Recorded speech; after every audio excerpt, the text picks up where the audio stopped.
Hello, everybody, and welcome back to another exciting episode of Hey, did you see this one? Did you? I did.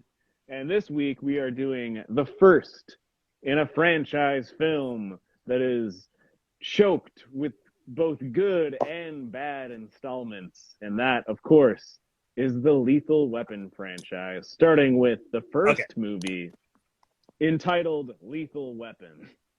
Some call it Lethal Weapon 1. I just call it Lethal Weapon. And this movie stars Mel Gibson and Danny Glover, and a buddy comedy to maybe redefine the genre.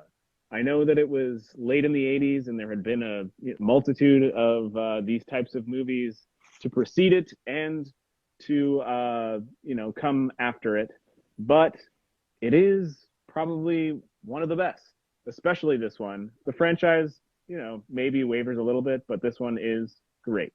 Directed On top of that, Donner.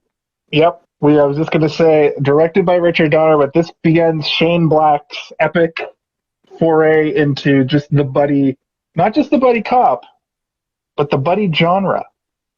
Oh yeah, Shane Black, king of the buddy genre. So as I said, Richard Donner, director, probably most famous for Superman, The Goonies. He also did the first Omen movie, but tons of others. Very flexible director.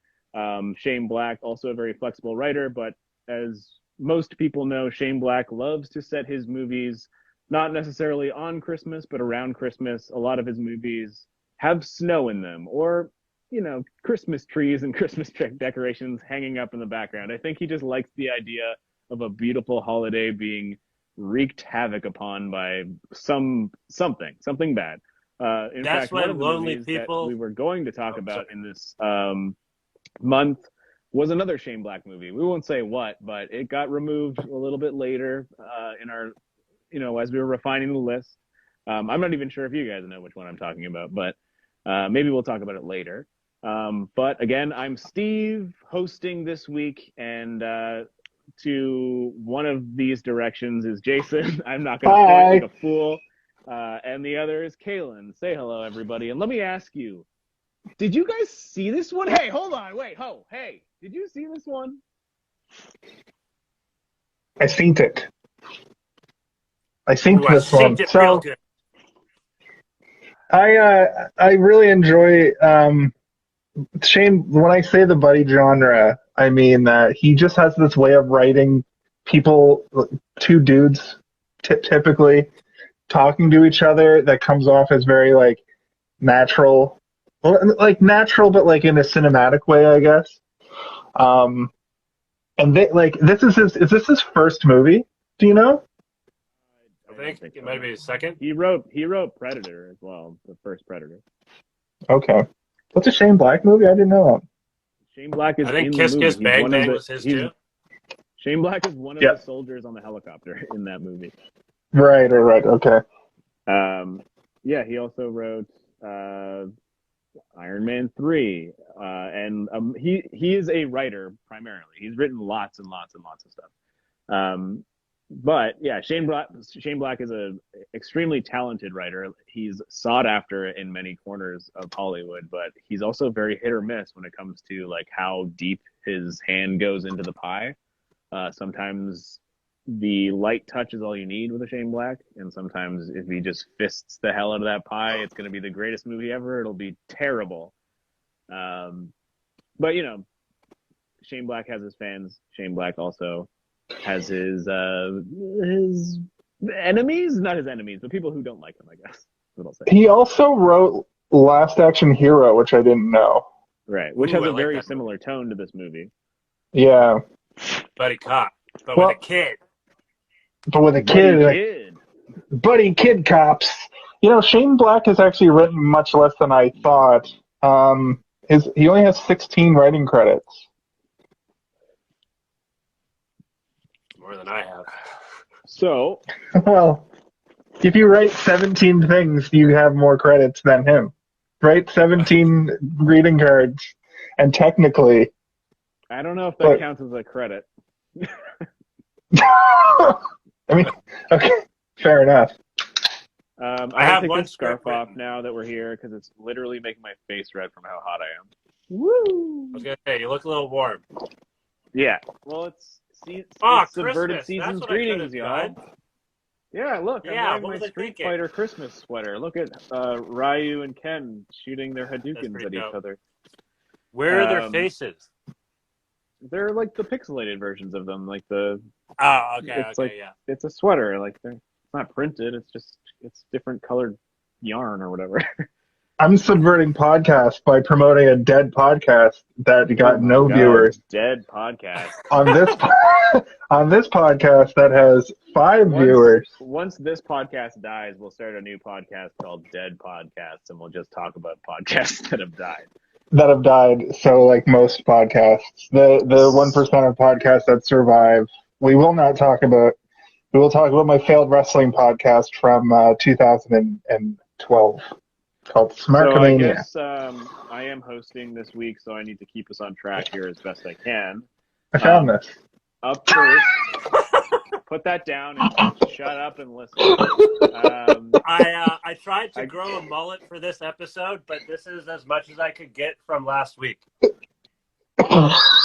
Somehow you got the mullet backwards and the sides are longer than the back or the top. A backwards mullet? Yeah. It's like a reverse mullet. Okay, so first time you ever saw this movie or, remember something from it or impacted you in some way, starting with Jason, please. This movie I have never seen all the way through, but I have seen the beginning 10 minutes of many times. To the point that in my head, I thought that his bit where he's crazy and psychotic and suicidal was a recurring theme through all the movies. But it seems like that's only in that first half of this movie, and then it's sort of revealed that he's not quite the person that he kind of has a change of heart. But what I will say is I kind of had a reverse thing where watching this movie had a lot of little sparks, a lot of synapses flared, remembering other movies that had references to this movie, and suddenly all these references come flooding that make sense now. The biggest one that I noticed was in the movie Basketball. So in the end credits of this movie, there's a song. And the lyrics of the song were clearly made for this movie, but it's like a love ballad that basically just says everything that happens in the movie. Yeah, the song is called Lethal Weapon. Yeah, and in the movie Basketball, they lampoon this. It's not really a parody, it's not really a pastiche. They lampoon it or satirize it. There's a part near the end of the movie where Trey Parker's like driving home, all the shit's happened to him, and the radio starts playing a song that starts out like a regular ballad, but then literally starts listing the things that have happened to him up to this point. And I never really I knew that it was like, referential to like 80s ballads, but I didn't realize that it's literally this song. Like it's literally lampooning this song.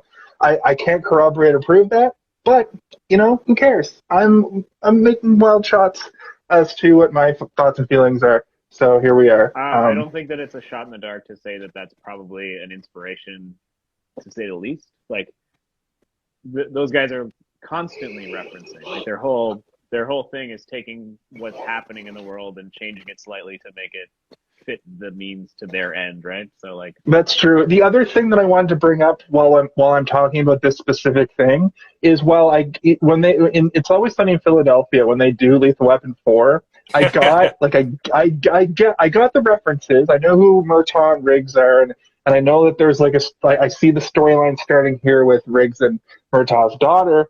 But what I didn't realize is the cheesy saxophone and cheesy guitar score. I thought they were playing that up. I thought they were playing that up for the show, though. Like I thought that was it's exactly like that. It might be worse. It might be worse. No, so okay, this is the thing that I noticed while I was watching it. Sorry, Kaylin, we'll get to you in just a second. Just because you brought it up already, Jason.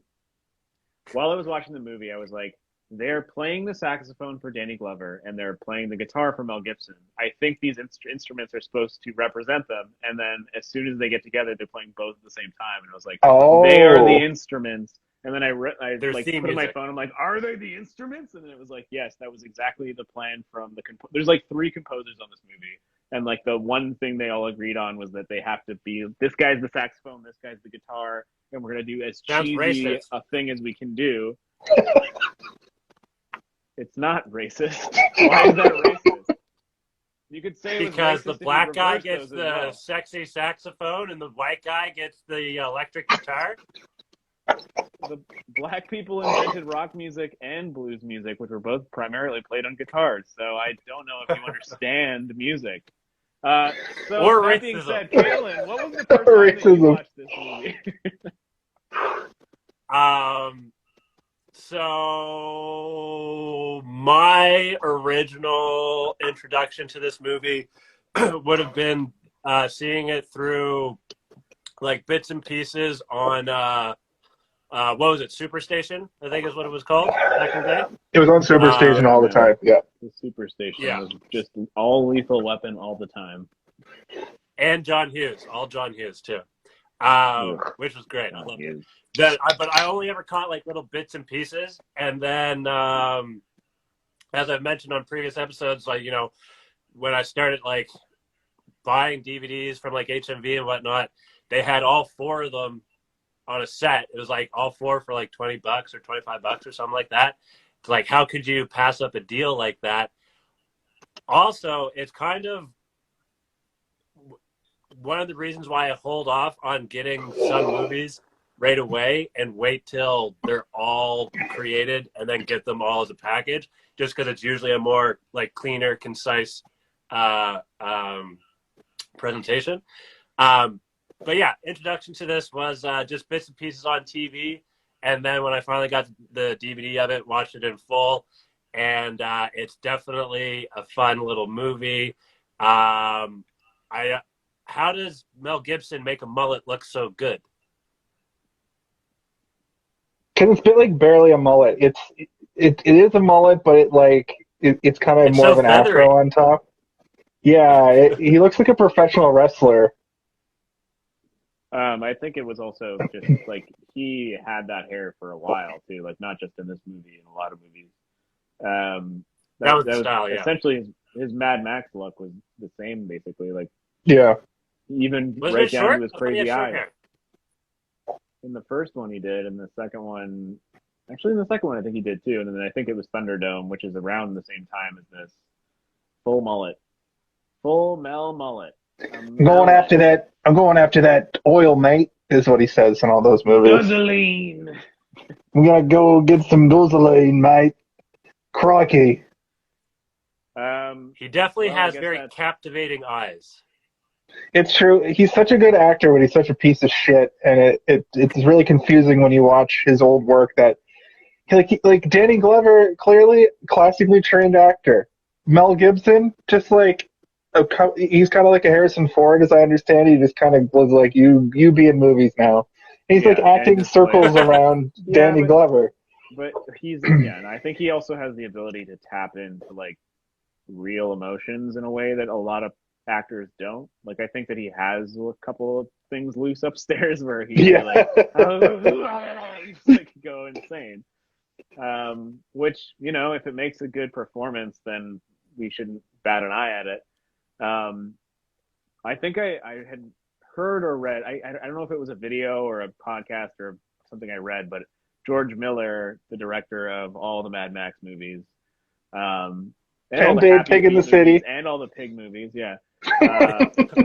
He said that the gift of Mel Gibson on a set is that he has natural psychotic tendencies, and if you can harness those for a performance, you're going to get gold every time. And it's like you just have to like utilize his crazy eyes and point him in the right direction, and he'll give you exactly what you want, because he's able to like change his thought process to literally just give you exactly what you want.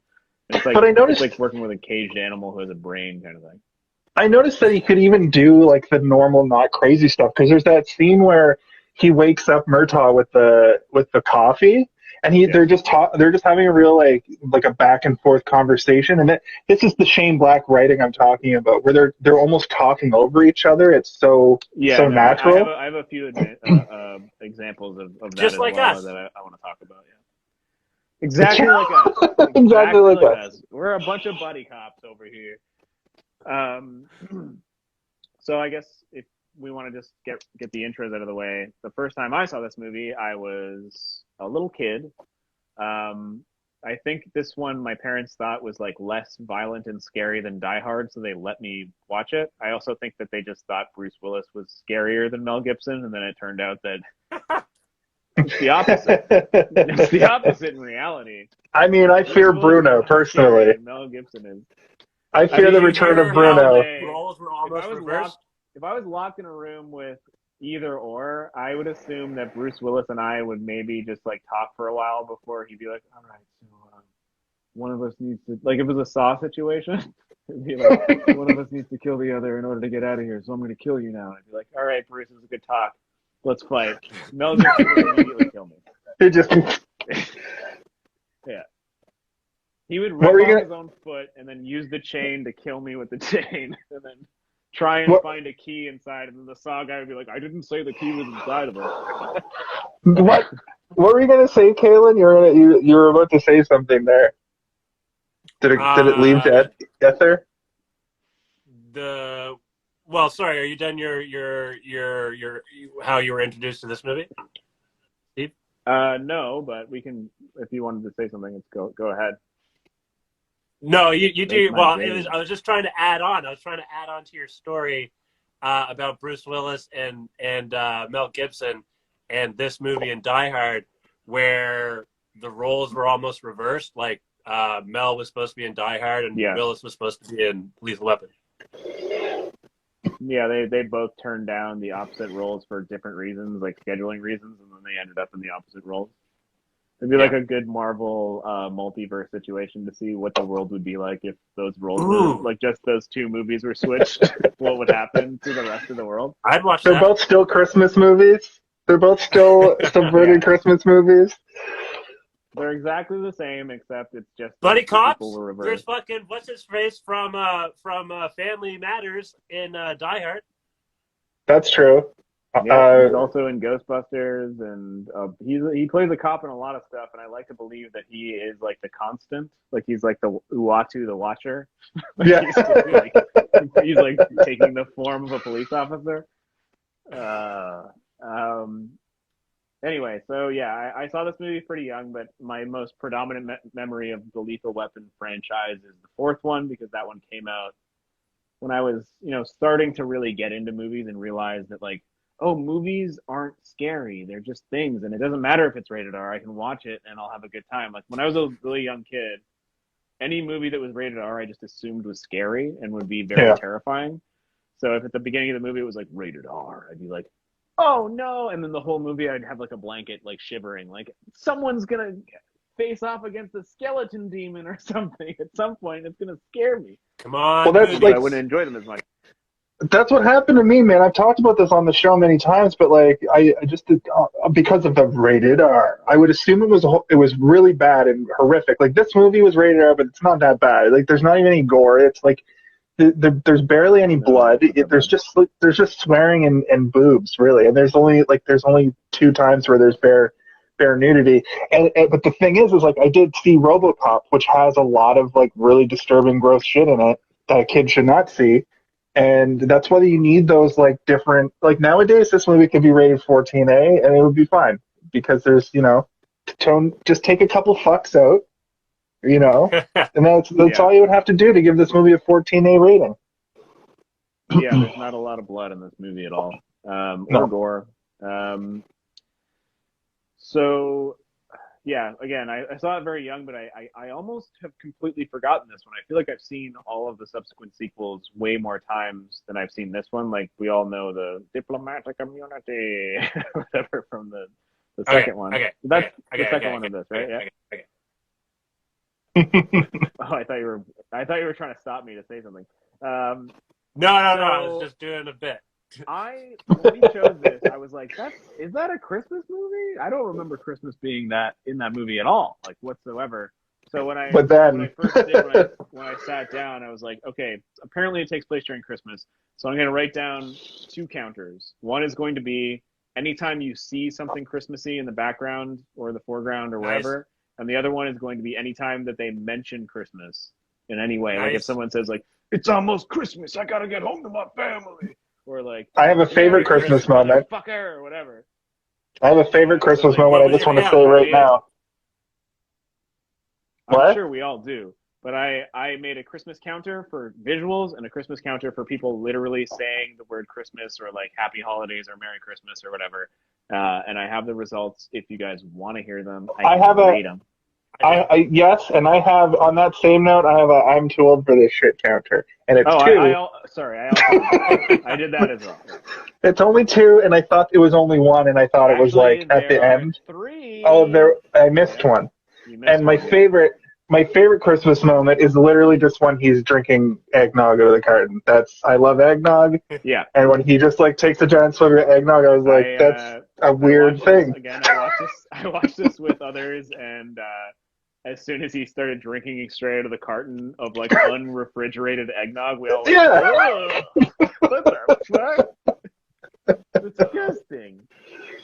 Uh-oh, we got the spinny wheel. We're back.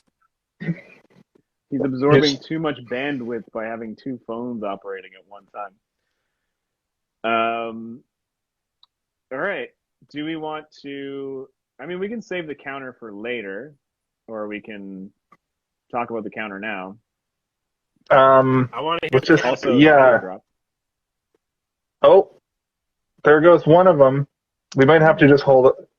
Yeah. Okay. We might have to just invite him back. Still talk. We talk about Richard Donner. Do you have any favorite Richard Donner movies? Well, Richard Donner for me I also didn't know that Richard Donner directed this, and when I saw it, neither did I. I was like, what the fuck? I was like, what? You can see, like, I've seen like Superman 1 and 2, but as a kid, and you can't really see a lot of the same stuff. But I will say, he did some really unique shots in this movie, and mostly what I know Richard Donner for is his being the original Zack Snyder with the release the Donner cut situation. Oh, yeah. Which was a whole thing. We'll have to invite Caleb back here in a second. Maybe we just do the one. Maybe we just have him on the one screen. People can see that it says. He might have some Donner takes, but we can talk about Donner while he's gone. But there was some really unique stuff done with helicopters in this movie that I have never seen before. Like they did a shot where the helicopter's flying over a car, but they had to have had another helicopter or something filming down. A helicopter, yeah. So they just have multiple helicopters, yeah. And then how do you do that shot? How do you do that shot where you have a helicopter like half landing on a car to stop it, and then the helicopter just goes and lands? I saw a lot of parallels in this movie, a lot of ridiculous shit that you would see in like a GTA game.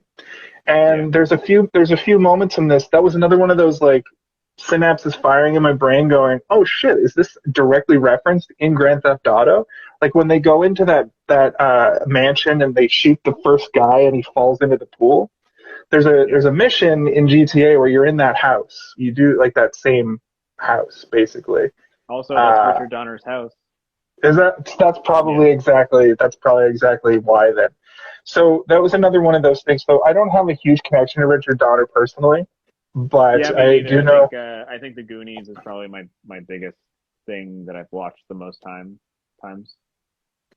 What about you, Kalen? You probably missed most of that, but we were just talking about Richard Donner movies. I heard all of it. Oh, I heard everything you said. Yeah. Do you have a favorite Richard Donner movie? Well, I'm going to slap myself on the hand for not knowing their catalog. That's okay. I'm sure I Honestly, know it, but I don't know it. Richard Donner is not a Steven Spielberg. He's a very competent director who's done a lot of stuff, but he's not somebody that you throw around at the dinner table and expect your mom to know who you're talking about. So it's like, no, your comic book nerd friends. Say that again, that's probably my favorite as well, is The Goonies. Superman, Superman 2, Lethal Weapon, Scrooged. He directed Scrooged, one of our first episodes from last year. I do The like Omen. The Omen. Yeah, the first Omen movie is really good too. He directed episodes of Kojak, which was a show that was on in the 70s. I think that his biggest ability was that he's a very flexible director in terms of being able to direct Lethal Weapon and Goonies within a few years of each other, and they're totally different movies and have different sensibilities. Involved in Goonies as well? I think he might have been a producer, but I'm not 100% certain. Okay. It feels very Spielberg-y, so I would be like, maybe. Richard Donner also directed Maverick, which is Maverick. I haven't seen Maverick in a very long time. Yeah, and we talked about this on another. We talked about this on another episode, but he also directed Conspiracy Theory. Ooh, also which is the one where the one where Mel Gibson plays a hilarious conspiracy theorist and basically that movie basically invented the aesthetic that we think of when we think of conspiracy theorists. Right. You know, also, like a dude in his van with like a thing on the wall with the things all connected, and he's like, everybody's out to get me, man. But then like they are out to get him. Just as like a fun bonus fact, Jason's D&D character in the D&D world that I've been running forever, his character in my mind was always inspired by Mel Gibson's character from the movie Maverick. Like he was basically like Maverick in my brain. That's awesome. Yeah. Because to me, the person who portrayed the character, he was always like Deadpool. Oh. There's a little D&D knowledge for you, Kalen. Yeah. I want to play D&D. I know you do. You talk about it all the time. We'll get you playing D&D one of these days. My only fear of having you jump into the game right now is that you will have no idea what's going on, and it'll be very confusing for everybody and not fun for you. I disagree. Just roll him a level 17 character, he'll figure it out. I know you've never played, but how about you jump in as a level 17 and figure it out? I want to be a wizard. Is that high? Is that medium? Yes. It's extremely high. Is 20, and then you can start. Yeah. No, don't throw me a bone. It's probably better for me I would learn better if I had if I started from the bottom. No. You would learn better if you started from the bottom, but you'd die immediately. Points and you get killed in the first battle. You get incinerated. You might get killed so hard that the GM decides to kill somebody else in your stead. Yeah. In that case. I would probably try and do everything I could to logically not kill you, but then a goblin would be like, "Wah!" come up and stab you in the back or something. How do I level up, or do I have to just keep playing and then I'm allowed to level myself up or something? You level up by playing. Yeah. If you were to be in a fight with high level enemies and dive behind a car or something, and everybody else completed the battle, and you threw a rock every once in a while, you'd get 10,000 points, and you'd probably level up 4 levels immediately. But in one battle, yeah, that's a good point. Anyway, we're here to talk about Richard Donner. That we can make another day. Richard Donner, extremely accomplished director. I think his biggest superpower was being able to be as diverse as someone like Spielberg, who can make children's movies and also make things that are extremely difficult to digest and mentally draining, Schindler's List or Saving Private Ryan or something. But let us now get to the meat and potatoes, or the stuffed turkey dinner, I guess we could call it. Because did I miss the counter? No, I did not give the numbers yet, except for the too old counter. Jason revealed he had a too old counter, and I also had a too old counter. There's 3, yeah. Oh, Kalen, did you get the Lethal Weapon set in the movie moment? We could do that right now. 22 minutes, 17 seconds. I had 22 minutes, 25 seconds, but that might literally just be based on... Yeah, I had 22... My movie also fucked up, and I was watching it with people on Zoom, so it kind of I didn't get the exact time code. So it was 22, and I put down 15 to 40 ? Somewhere in between All right. Where did so you end up my finding? first- Oh, just wait. You did you do this one, Jay? I had to. There's nowhere to get it. Just tell There them was I nowhere to lent get it it. to you. Just tell them I lent it to you. If they ask, it was I gave you the go ahead. Where did you watch it, Steve? Caitlin lent I it think to you bought me, it. but Oh, I bought it on my Xbox oh yeah, for I should have. $4. I Didn't think you say there YouTube was a might have deal, actually a had it. special one? Yeah, it was on sale. Did you get all 4 of them? Sweet. No. The other 3 were in a pack, and then this one was separate, and they weren't all together. It was so weird. I was like, what the heck is Oh, going on right. here? But I think they're owned by different people. The other 3 are also on Different production Amazon. companies or something. Yeah. Yeah, this is a Warner Brothers movie. Also, the other 3 aren't written. The other 3, Shane Black only has a credit as characters for. I don't think he wrote. I don't think he wrote the other 3 at all.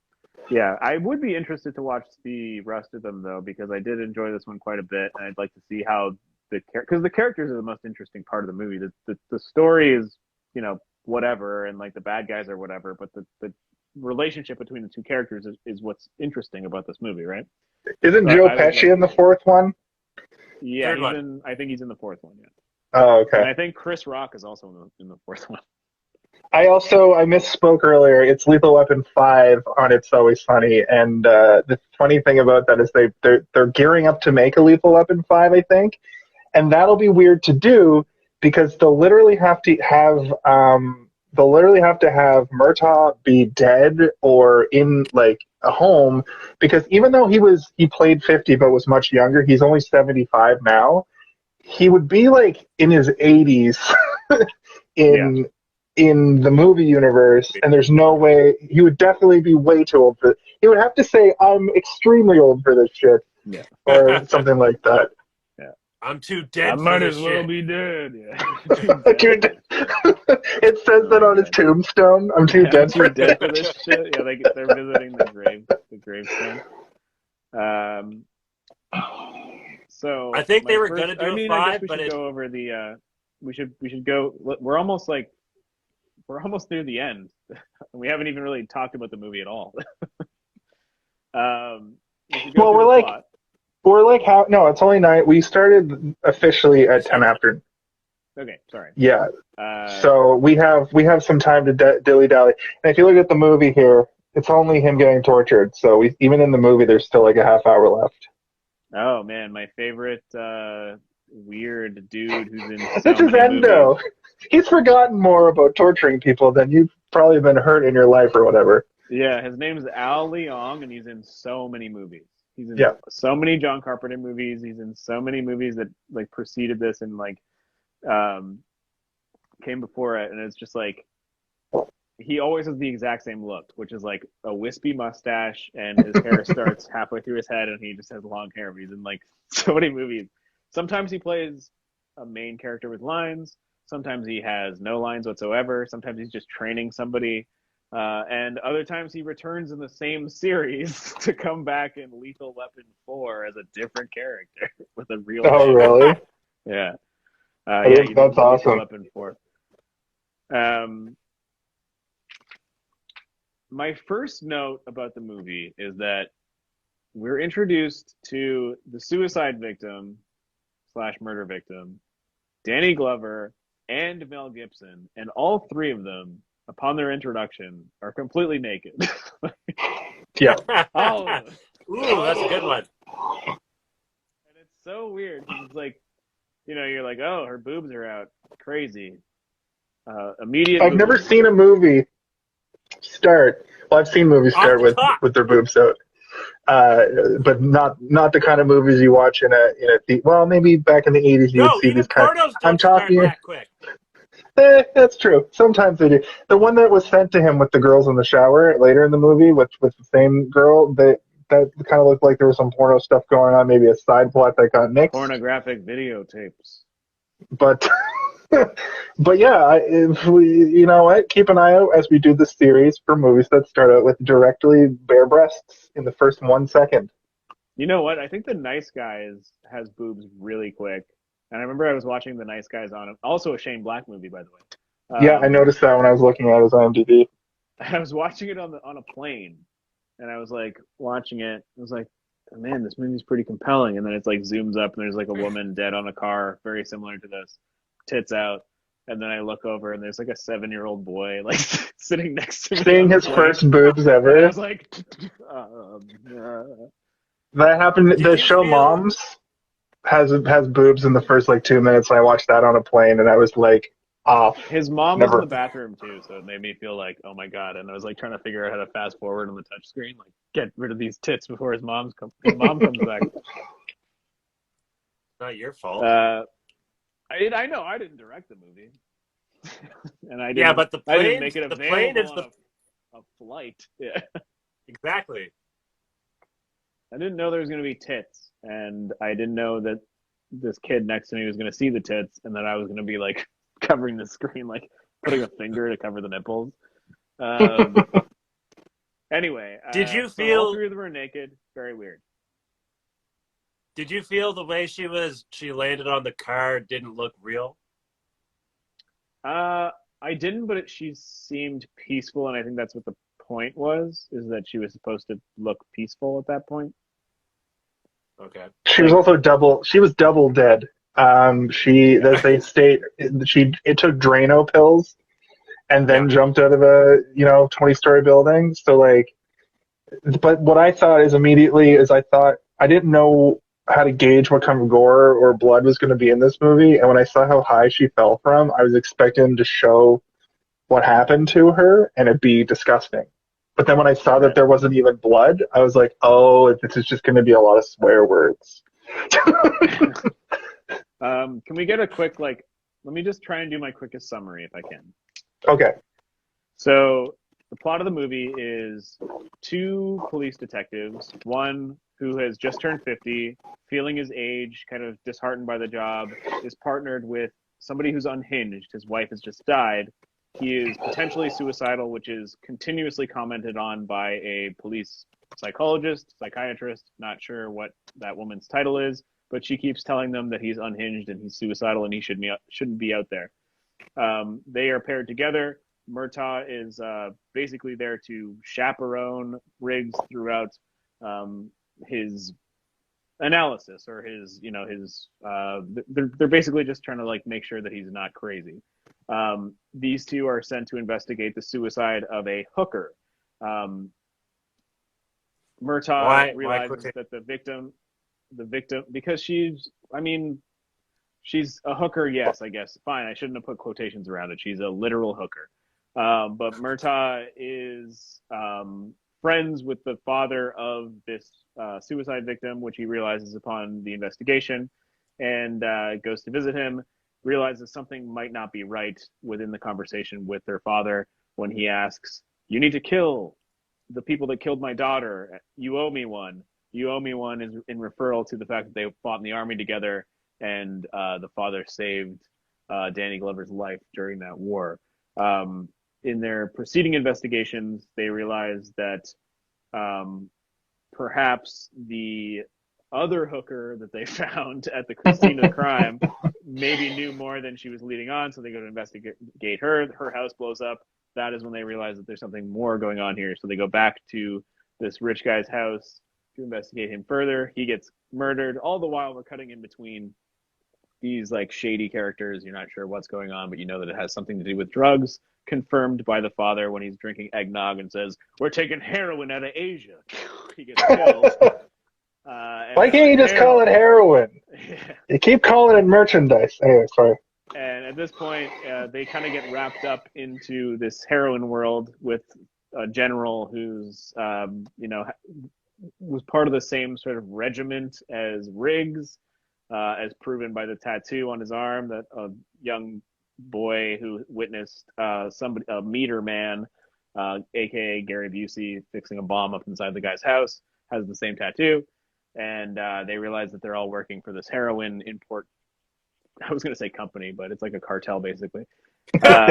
And because these two cops are now roped into this, Murtaugh's daughter gets kidnapped, and then they go to try and rescue the daughter. And that's basically the story. They do rescue her, they end up killing everybody in this cartel. And that's how simple the story is. It's basically like we go to investigate a crime and a bunch of shit unfoils, and then we realize that we're in deeper than we thought we were, Riggs. That is sort of the 80s movie archetype where I think that's why a lot of 80s movies are boring a lot of the time. It's because they spend all this time building up what's going to happen just for this like action sequence payoff. And I want to bring this up now we still have a few minutes to talk about things, because I really want to ask you guys, do you have a theory about what's your difference between a movie and a film? Because I think I figured it out, and this movie plays it perfectly for me. A film has neither, or it lacks both of these things typically, but may have one or the other. So it is a spectrum. A film will not have a car chase and an explosion. A movie will always have a car chase and an explosion. And if you watch a lot of blockbusters, they'll always have some form of car chase or boat chase or chase and an explosion. And this movie has both of these things. Has several car chases, several cars chasing, a foot chase that chases a car with a gun that results in an explosion. I just wanted to talk about my theory about the difference between a movie and a film. And a film would typically not have either of these things.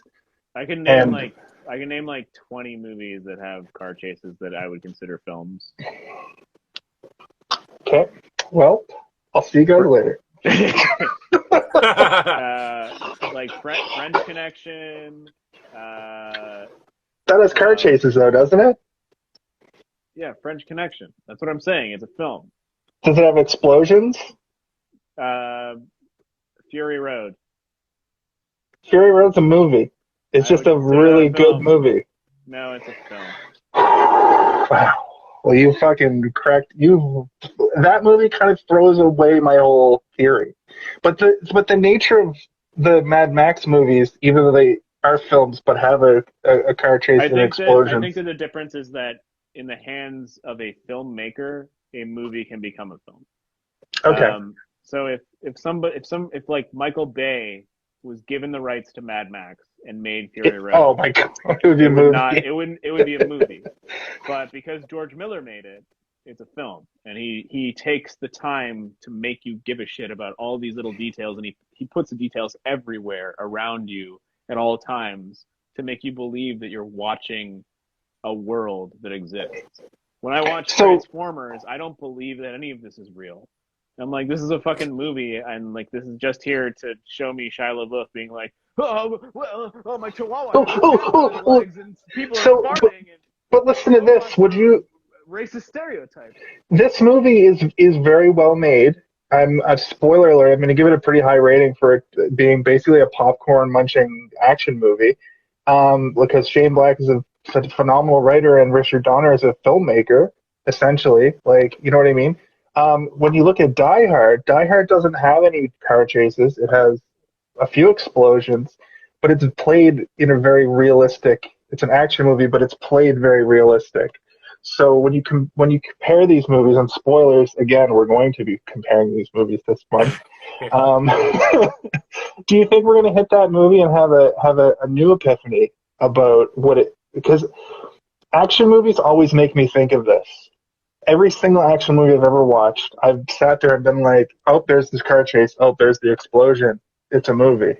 But you make a very interesting point when you talk about Fury Road specifically, because that is an art film.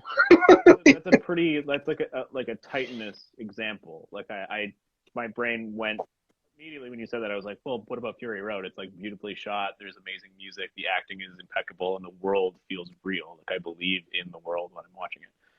I think that's the difference between a movie and a film.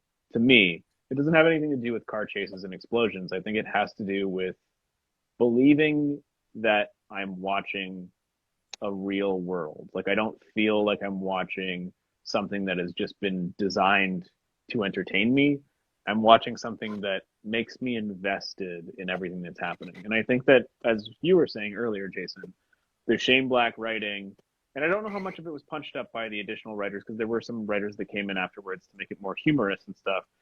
But there's a lot of stuff in this movie that makes me invested in particularly Murtaugh, in terms of his family dynamic, even the design of the house, the way he interacts with his family. It felt very Spielbergian at the beginning when he's like coming down and being like, "Oh, I forgot it's my birthday," and like, she's like, "Watch out not to step on the eggs," and he's like, "What did I didn't think I didn't know there were eggs on the floor." Yeah, exactly, like that kind of stuff. And then like later when he's in the car with Riggs, and like Riggs lights a cigarette, he's like, "You're not gonna smoke in here," and it's like it's just these aerial shots of the car driving up the Beverly Hills. They could have just had the Beverly Hills and them driving up with no dialogue, but they have dialogue playing over top of it.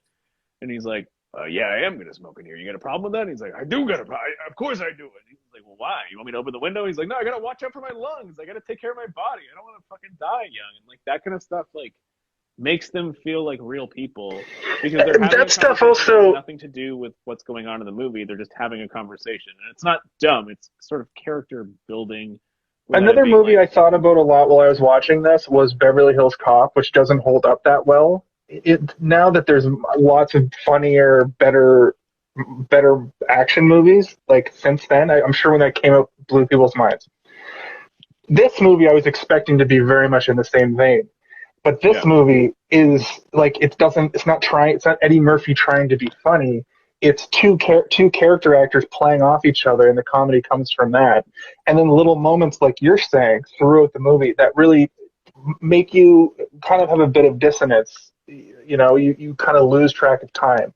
Where when we were watching Halloween, I was aware of every second. I was so bored. You know what I mean? Yeah. Like, you see what I'm saying? Like how some movies can, like, you just get to the next thing. I just want to know what the next thing is. But this, I was totally expecting you to be bored because it's an 80s action movie. It's one of those prototype archetype movies that begins a type of genre. You know what I mean? And I was expecting it to just be like, get to the point. But then I would lose 10 minutes. You know what I mean? I would just lose 10 minutes. And then I'd be like, oh, this is this kind of movie. There's going to be these sequences. The whole section with the jumper was one of the best. Just if you could make a TV show out of Lethal Weapon, which I'm very aware that there is one now, in the year of our Lord 2021. But if you made a TV show out of it back then, you would have those two going on these weird little adventures where Danny Murtaugh's very by the book, and Riggs is like, let's do it fucking guns blazing crazy style. Well, yeah, I mean, they could have made that, like you're saying, a TV show. They could have made that moment into an entire episode. Exactly. They made that like a Lethal Weapon episode, yeah. I agree, yeah. Kaylin, you have any thoughts? Sorry, we've been talking and you haven't said much, so I just want to make sure you're not holding back. I'm not holding back. I just find it hard to include myself without interrupting or intervening or derailing trains of thought. Okay, so let me rephrase. I think that we came to a conclusion of a thought, me and Jason. Now, do you have something that you'd like to add? Like you want to bring up a new topic? I have a few different points about a few different things that were discussed. So one of the points at the beginning about everyone being naked, one, I don't know why they stand out for me, but Mel's nips. I wrote down Mel's nips. They are tiny, yeah. They're little. They're very small and very whatever. Pointy. They're very pointy and tiny, yeah. Yeah, very pointy. They're not. I kind of want to show you guys my nips right now, just to let you know why it's on my mind, because they're not like my nips. And I won't do that. But I was going to ask you guys, would you guys ever bust in on your parent in the bathtub? Like, yeah, I wrote that down as well. Family tub time is what I called it, and I said weird. To the point about film versus movie, Mark Little from Picnic Face and his own, comedy styling, stand-up. Friend of the show. He was on Wåçen Buddies. Anyway, sorry, go ahead. Yeah. But so Mark Little, he had and I'm not going to try and repeat it because I would just kill it, but he had a bit about a movie versus a film, and to try to sum it up, a movie, it just kind of like gives you it, like, here you go, movie, or like, here you go, viewer, you're all taken care of, you have nothing to worry about or think about. Whereas a film, you have to actually work for, like you were saying, like you get invested into it. I think it's kind of like, just to summarize, like he had a comedy bit about it. It was a lot funnier, but and then what was the last thing you guys were just talking about? I was focused on Mel's nips the whole time. I'm sorry. You're just like seeing them, like both of our eyes have turned into like Mel Gibson. I will say to that point, Kaylin, Leon the Professional is absolutely a film, and that definitely has explosions, and that's another Fury Road situation. I think there's a chase in it too. If there's at least a foot chase. There's definitely a foot chase. Yeah. Well, a lot of those movies. What's the director's name? The French dude who did Fifth Element. Fifth Element, though, kind of a movie, and I think he was lampooning big budget movies in that a little bit. I think that was the point. He was trying to make a satirical, like almost like a Blade Runner or a Star Wars, but then he ended up making a very great film, and he's like, oh, I accidentally made something that I was making fun of. Closer to like Starship Troopers, where it's trying to say something by doing something different. Well, that's Starship Troopers is a movie I would love to talk about. Because a lot of Verhoeven movies are just like, people think they're movies on the outside. Like I like a boomer mentality where they're like, oh, that was violent and weird, but they're not thinking about the content. Where like he's being like, I'm trying to make a movie that says something about consumerism, you stupid. I'm trying to make an anti-fascism movie. About America. Police brutality is destroying America. Dead or alive, you're coming with me. The RoboCop represents all of police brutality inside of a robot. Also, what was with that? Okay, so you remember the scene in the desert? Another thing that's been has been like harped on by lots of movies. They're trying to do the desert transaction, and then like the guy who comes out and he's like, he's like, put your hands above your head, and then it's like, give me my daughter. And he's like, put your hands on your head, and he pulls out a grenade. He's got a grenade. I'm like, who is this guy? And like, he doesn't have any other lines outside of like, he's got a grenade. Oh, he's the villain from Die Hard. Oh, he's Hans Gruber. Yeah. He reminded me of like an Indiana Jones Nazi scientist. Like they just cast him to be like, let's just get some little weirdo in the front with an AK-47 who's gonna be like, here's the tinted glasses, the round glasses, and you're like, there's something that they're trying to do here, but I don't know what it is. Like they're trying to do a Die Hard thing, and I don't know if it's working, but it's working for me because I loved it. I was like, I love this character. I want to see more of him. And he didn't appear again until when they're escaping in the club, and he's just at the bar drinking, and Mel Gibson just shoots him right away. And it's like a top-down view, too. You don't even get to see his face or anything. Another thing I wanted to bring up was how by the end of the movie, Riggs has gone full Rambo. When they're escaping from that building, he gets progressively dirtier and dirtier and loses more and more clothes. And then by the end of it, he's running through the streets with the biggest gun in the movie. He's got his shirt open. He's got his dirty white tank top. He's running. I've never seen anybody run that fast, especially holding a full-on AK-47. And he's in full action hero mode. And I didn't know that this movie got to that. Like, I knew it was an action movie, but I didn't realize by the end, even Murtaugh, he's got like, his jacket's off. He's got 2 pistols. He's running around with 2 pistols. Yeah. Like, it's awesome. This movie is fucking awesome. Yeah. I do like that he like got tired too. That made me be like, oh, they're not doing the Rambo thing. When people get hurt, they get hurt. Even at the end of the movie, when Mel Gibson has had a fist fight on a wet lawn, like, and he's at his wife's grave, like he's all beat up. Like, he's not just back to normal. So that fist fight made no sense to me. Why would all the police be there and they just let this fight happen? Also, another thing I wanted to bring up, going back to my other movies connected, like not understanding references, but now am, is the scene at his wife's grave at the end of the movie is definitely the thing that they're referencing in the MacGruber movie where he bangs that ghost. Did you guys see MacGruber? I've seen it. But I don't saw it a remember that while scene, ago. I'm sorry. His wife is played by Maya Rudolph, and he goes to like do the same scene, but then she comes in and she's like, I'm a ghost, and they bang. And they keep doing shots of him just like humping things. And it's very funny.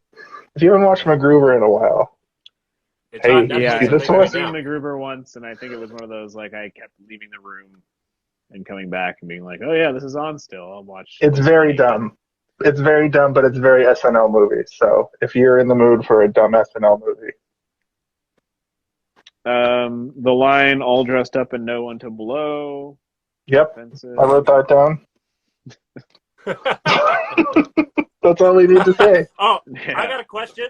Why did he kick down his own door? Because he was concerned that there was terrorists inside of his house or gangsters. But it's his Why door. Just open it. Yeah, but if you're opening it with you're putting a key in the door, the noise they can just shoot you through. If you just bash it open with your gun out. They also didn't take enough time to make it seem like Joshua, like Gary Busey's character. Also, shout out Gary Busey playing a different role for once. Joshua as Gary Busey. They didn't take enough time to explain that Joshua was like this next level assassin. Yeah. To have it necessary for him to drive. Though. I know, but to have it necessary to have to catch him off guard, drive a whole ass car into Murtaugh's living room. That part I was like, was that? Yeah. Did you need to do that? There's nothing else he could have done there but destroy Murtaugh's house. The dude has 3 children. He has a cop salary. His wife is like a teacher or something. No, I agree. I think that he felt threatening, and I think the only reason that he felt threatening was that part at the very beginning where they burned his arm. They burned his arm. Yeah. I feel like that's like the only thing. And he was a good shot, like when he shoots dude through the eggnog, right in the nog. I was like, oh, he's a good shot, and he can burn his arm without feeling pain. Like I don't know, like he's like an X-Man. But he's still like, go have the blah blah blah. Take a look at that because clearly he had like a second degree burn. Look at that. I remember. I remember when I watched it. I was like, Endo, cool name. And then Endo's the torturer later. I guess he's also like a doctor. He's also their combat medic. Yeah, that makes sense. I think that Gary Busey, like he felt less threatening than the old man. But the old man got blown up in a fucking Jeep full of heroin and a bunch of grenades, and you're like, oh, that guy died, I guess. And then it's just like he has to fist fight Mel Gibson on a front lawn, which is like, again, the weirdest in the thing. rain. In the rain. And I was watching this with a couple other people, and I was looking around, and we were like, this would never happen ever, right? It's like, yeah, no. Like, they wouldn't. A bunch of cops wouldn't pull up and be like, let him fight. And then like throw him a billy club. Yeah. The only thing I could think, like take this, and he grabs it, and he's like, also, what is that big pipe he's using? Where did that come from? It's when he threw him through that. He threw him through like a Christmas tree, or not a Christmas tree, but like some sort of Christmas thing, and it broke, and then he picked up the pipe from it. I see. Well, that's beyond the point, because what I was going to say is like after the fight is coming to an end. Riggs puts him in a leg lock and he's holding him, and Danny Glover is like, break his fucking neck, break his fucking neck. I'm like, holy fuck, I hope none of these police officers have body cams on, because I'm like flash forwarding to like a court date where like Mel Gibson is like in chains and like Murtaugh is on the stand. He's like, so when the defendant had the victim's head in a leg lock, is it true that you yelled, break his fucking neck, break his fucking neck? I don't know. Things were a little foggy. Well, I'm too old for this shit. Evidence. Also, speaking of political commentary that stands true today, one of the kids goes, my mom says that cops only shoot black people. And then I was like, "Whoa!" That movie came out like 40 years ago. Yeah. It was played for a laugh. And it was played for a laugh in 1987, but in 2021, that's literally a whole year. Sad reality. Yeah. Actually, Richard Donner, the script when it was written, neither of the characters were described in their race whatsoever, and Mel Gibson was cast first, and then one of the casting agents or casting director, sorry, was like, "Oh man, this guy was in The Color Purple, and he's fucking amazing. His name's Danny Glover." And Richard Donner at that point was considered sort of like a liberal, director. He's like, open-minded about everything. And they're like, you should consider Danny Glover. And he was like, but he's black. And then everyone was like, and he's like, oh fuck yeah, you're right. No, I'm sorry. Like, it wasn't that he like his gut reaction was, but he's black, because he had already pictured this guy as white in his mind because there was no racial description whatsoever. And at that time, I think even probably today, if someone's not described by a specific race, people just assume it's a white person, and it's because scripts are primarily written by white people and directed by white people, and that's how it is in Hollywood.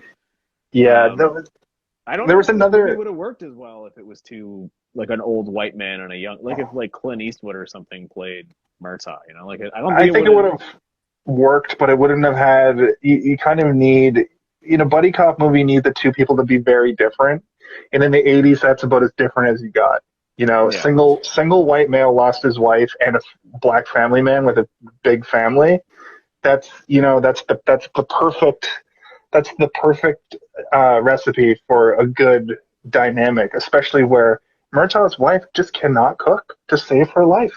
Yeah, and I thought that was a really weird thing to put in there. Another really weird, thing written into the plot was that the homicide detective has that little monologue about how men today are too sensitive, and they're not strong like they were when I was a kid. And I was like, what the fuck is this?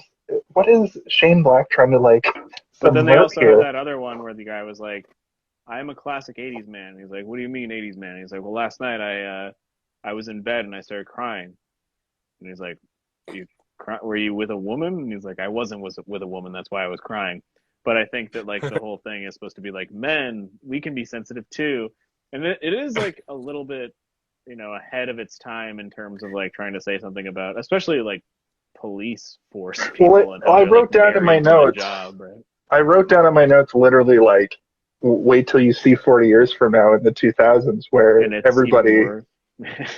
everybody is on a different spectrum, and men are much more sensitive and women are much more empowered. It's different. It's a completely different world today than it is from 1987. Some for the better, some for the worse. Yeah. Inflation. I don't think that this movie is saying anything about power structures in terms of race or gender or sex or anything. I think that it's just doing its best to commentate while also presenting you with a story. But not throwing around, not just jamming, the F slur down your throat all the time. I'm sure we could watch. There's one in the movie, and I was like, there was one. They almost got away. When he was putting out the fire. Yeah. Oh, I missed it. I saw it and then heard it. Yeah. But what my point is, a lot of 80s movies, you'll go through, we've even watched a few ourselves where they just are homophobic and racist and not ironic about it. Not in this movie where it's, the guy's like, men today, they're so sensitive. And that was kind of like a commentary, a tide changing, a paradigm shift. It wasn't just him being like, dudes today are F-slurs. You know what I mean? There's a nuance to it that I feel like this movie navigated well, and it didn't need to. It could have just been like, "You're my new black friend. Let's go shoot shit." And that's what I thought this movie was, man. I didn't realize there was so much nuance and so much good dialogue, and it's written so well, and it's just paced so well. And I saw the runtime, and I was like, "Fuck, they're gonna take the first act is gonna be this setup that's gonna take way too long." But the setup was very important to show who the characters were. And then Act 2 was a little bit lengthy, but that was the detective part. And then Act 3 was the Home Alone-ness of it, where they just go on a full-on they're just tear. Punching and shooting people. Yeah. Yeah. You are correct in everything that you just said. Sorry, Adam. Oh, sorry. I was going to go back to the dialogue, which is what you're talking about, and like, there isn't really a lot of racial stuff brought up, which is good. Outside of the little kid saying like, they say that police officers shoot black people, which we already talked about, which is like heartbreaking when you watch it because you're like, oh no, that's what our world is talking about too. All the time, constantly. But again, it's a testament to the writing that it makes you believe in the world. And like, I'm almost inclined to call this a film and not just a movie because of that kind of stuff where I'm like, these things feel real. Small things like the stuff that I cited earlier with the smoking in the car and the family stuff, but even stuff where the police chief is like, you look younger with the beard. And then the other guy's like, oh yeah, you shaved the beard. And it's like, that one line has then given me like this whole perspective of this character where he was just walking around with a full beard. And I'm like, oh, he had a whole life before this mustache. And that's not the point. The point is not for you to imagine him with a beard. The point is to imagine him having a full, whatever, like 30 years on the force. Like whenever he became a police officer. When did he grow that beard? You don't know. When did he shave it? A couple of days ago. And he just turned 50. So you're like now imagining this whole maybe 20 years, 30 years of him on the force with a beard. And like, that's what that line is meant to represent, is like to show that he had something for so long that nobody noticed is gone or is gone. Those kind of little lines just like take a movie from being something where you're like, I'm watching this, to like now understanding small pieces of a character that otherwise wouldn't exist. It's not like again, like a Transformers where, they're showing Megan Fox's ass while she's like working on a motorcycle. Like, it's the best part of the movie. And I don't mean that in a sexist way. It's just every other scene with a robot is there's so much shit happening that it can't, my puny human brain can't process those movies. Well, that's what I'm saying, is that like there is a million miles in "Oh, you shaved the beard," and there's no miles other than getting a half boner when you see Megan Fox's butt while she's working on a fucking motorcycle. And you have to be like into that too, which most people, like not just dudes, like most people are into that scene. What? My other note was, I think it's fitting, pornographic videotapes. The dad, he's like, she was making videotapes, pornographic videotapes.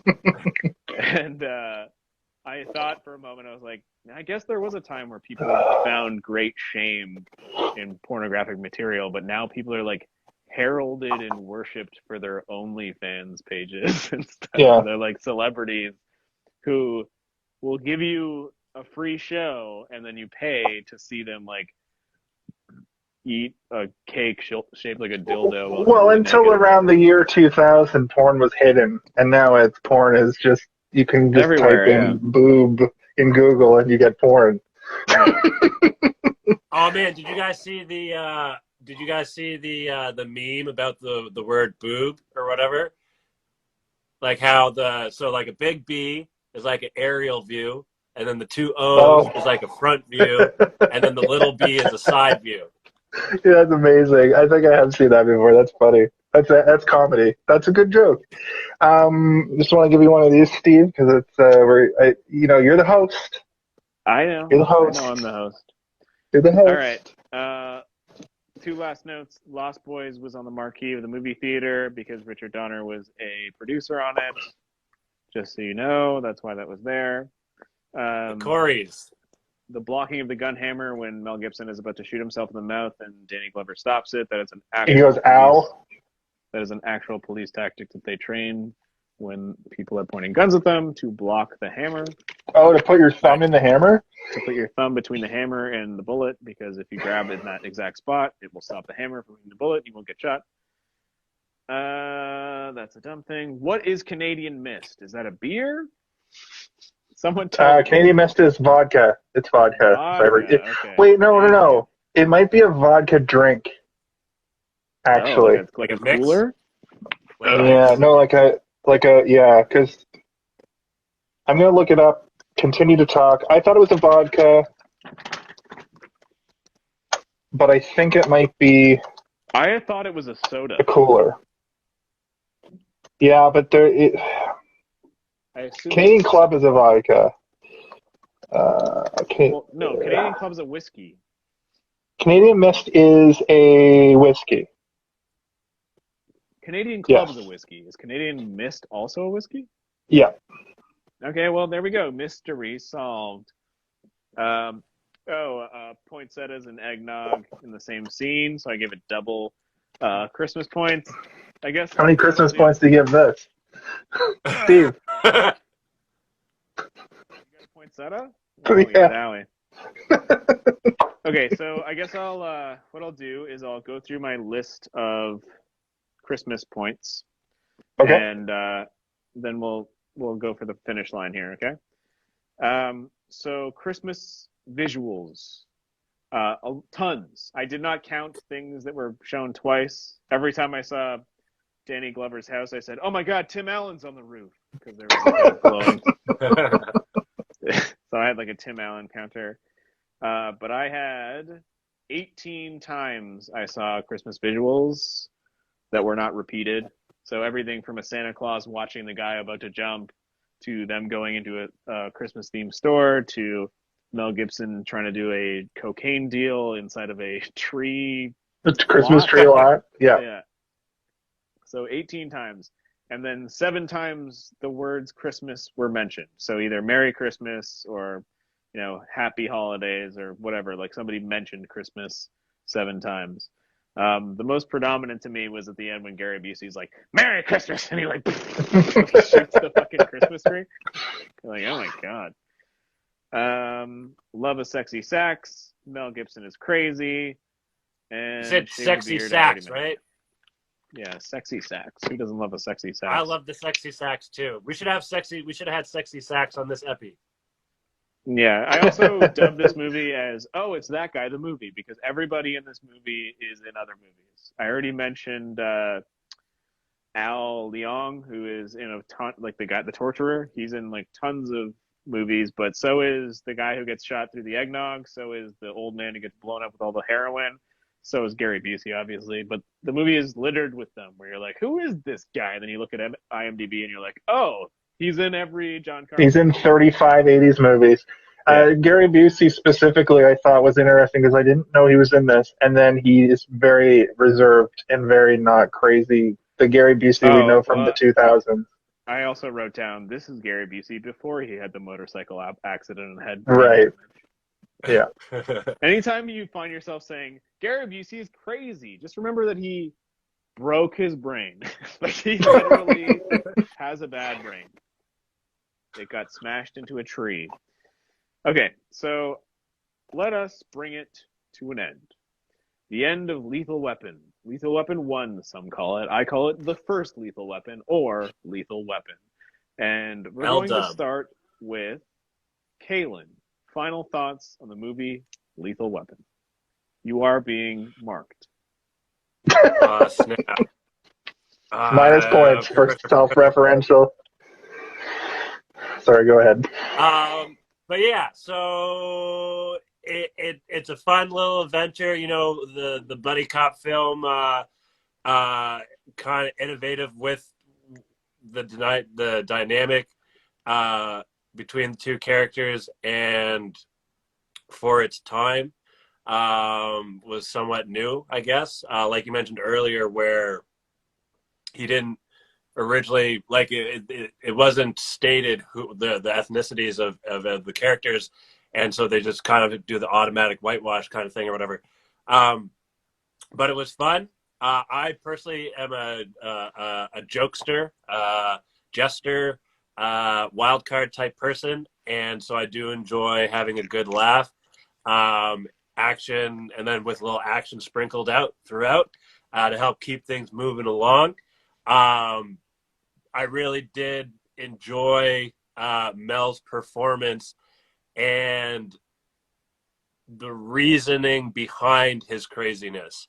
Like in the early, like I think it was like his, like, so I think it was around the Christmas scene, or the Christmas tree, like, drug deal scene, where, he's like, you want to see crazy or whatever, and then does the whole Three Stooges bit to the guys and blah blah blah. Right, we forgot to mention that. Yeah, and then it cuts to him in his trailer, and he's like sad and getting more and more depressed, like thinking about his wife, and then taking the gun to himself or whatever, and like just it gave weight to the reason why he was acting that way. So I enjoyed that a lot.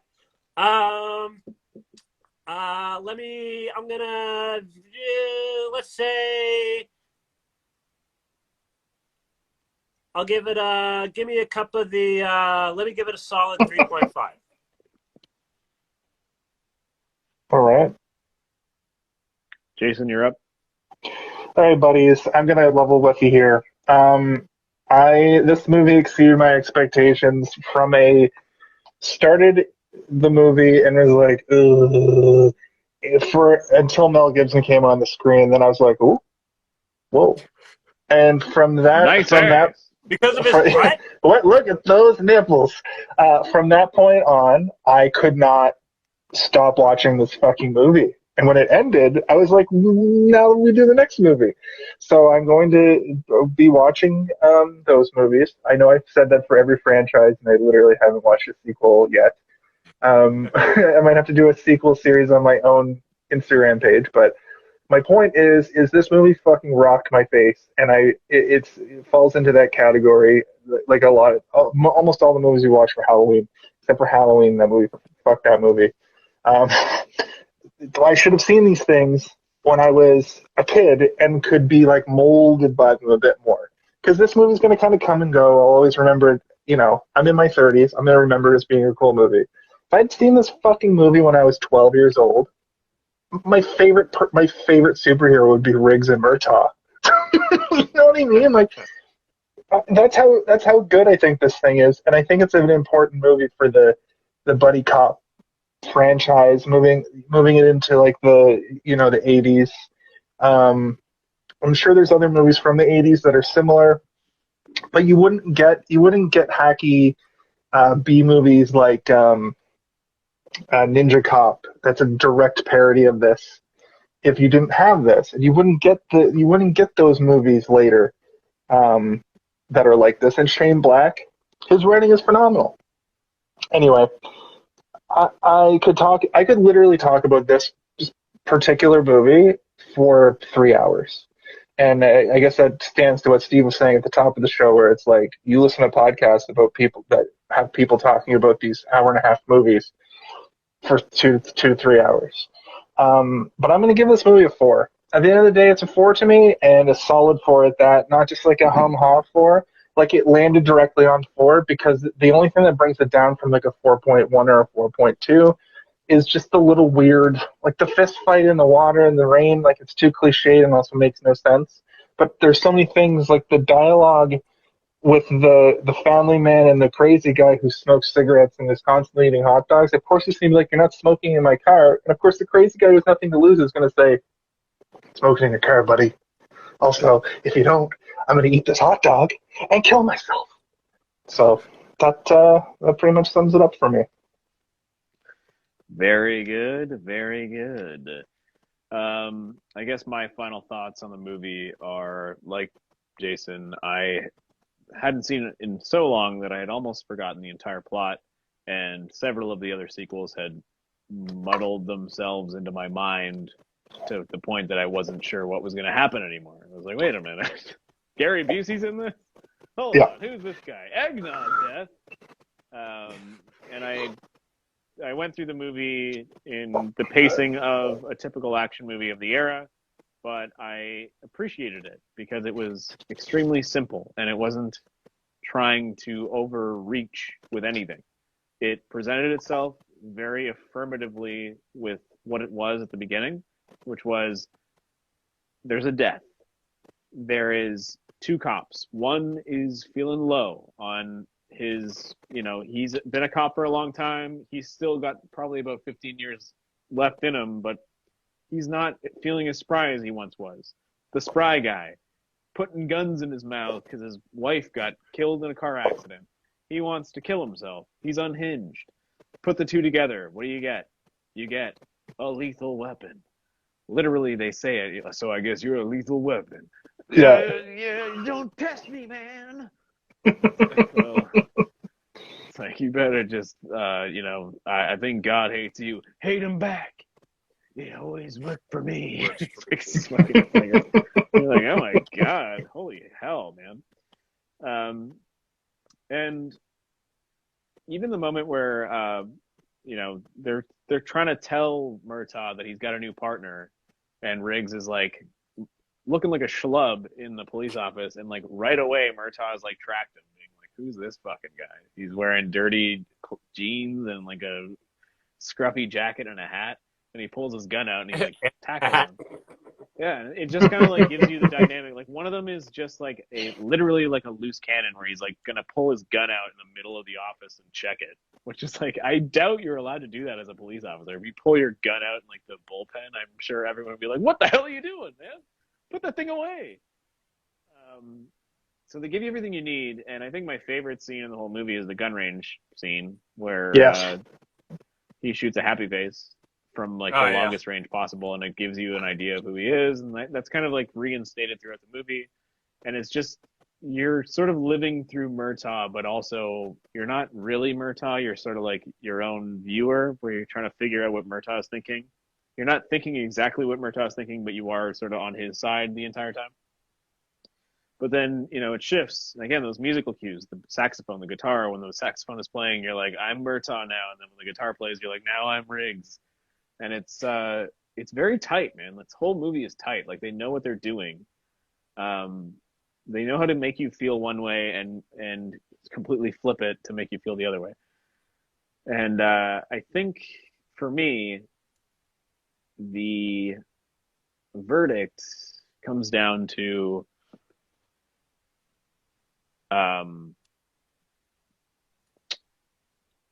whether or not you can look at this movie as, like a typical buddy cop movie, or if you can kind of look at it as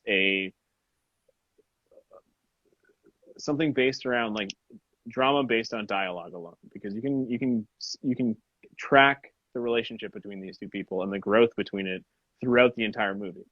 If you take all the action out and you take all the mystery out, you can watch these two people pinging back and forth, like playing tennis with each other the entire time. And there's literally a point where he throws a can of beer and he like hits it with the top of the garbage can, and it falls into the garbage can. And it's like, that's sort of him deflecting what he's saying, and it's going into the trash.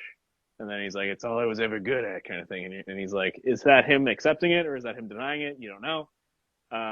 It's a good movie, man. It's a good movie. I think that it's well written. I think it's executed perfectly. I think the music is amazing. I think the cinematography is great. I think the action is very well choreographed. Like, everything is, it doesn't feel choppy and bad. It all feels good.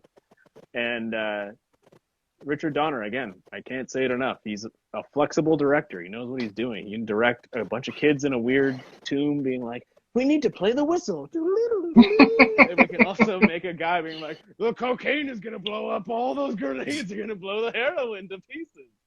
And like, it's like the same thing. So I'm going to give this movie a 4.5, I think. I think this movie is a 4.5 for me. This is a good movie. Yeah. I would go back and watch this movie again, like, very soon. Yeah, I'm going to watch it again very soon, for sure. I'm surprised by my own verdict. I hadn't even thought of my verdict until just then when I went on that rant, and I'm sorry I went a little longer than I should have went. It's okay. I locked in at a 4 at the end of the movie, because I try to lock in before I go and like research or like look up anything for a movie, because on Google it always brings up like the Metascore and the Rotten Tomatoes score immediately. I don't want that to. It's happened where I forgot and I looked at it and I was I never look at I was gonna rate it very similarly anyway, and then it ends up getting in my head. I locked it in at a 4 at the end of the movie, and I thought that was going to be high, but after we talked about it, it's a solid. It's, for me, like, just the way it is for you guys. It's locked in and it's solid. That's what she said. Your review, Steve, actually made me up mine to 4 now. Did it? Yeah. Well, that makes me feel like a professor. So, as you can see here, Angela's the boss. No, Tony's the boss. I doubt that that'll be my mindset every time when I watch it, but like I hadn't seen it in so long, and like I was expecting it to be bad. I really was, and every moment of the movie, I was like, interesting.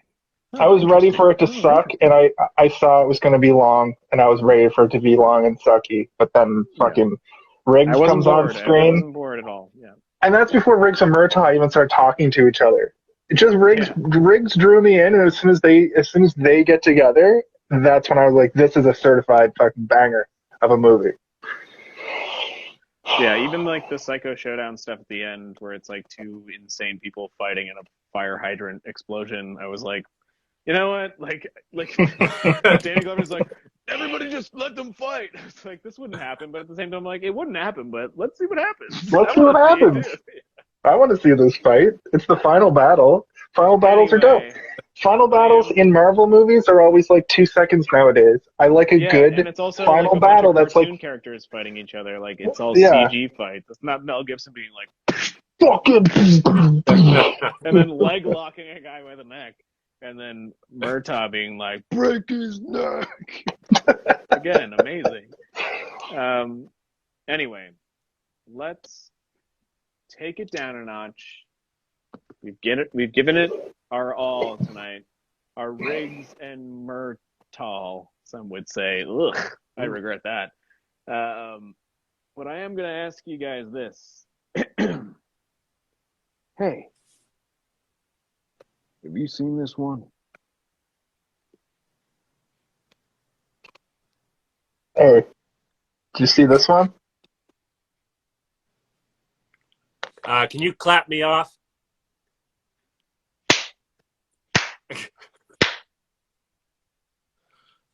Okay, bye. Wait. Did you see this one? Yeah, I saw it. Oh, we all saw it. Also, I think I said, did you see this one? I meant to say, oh, wait. Oh, shit. Okay, bye.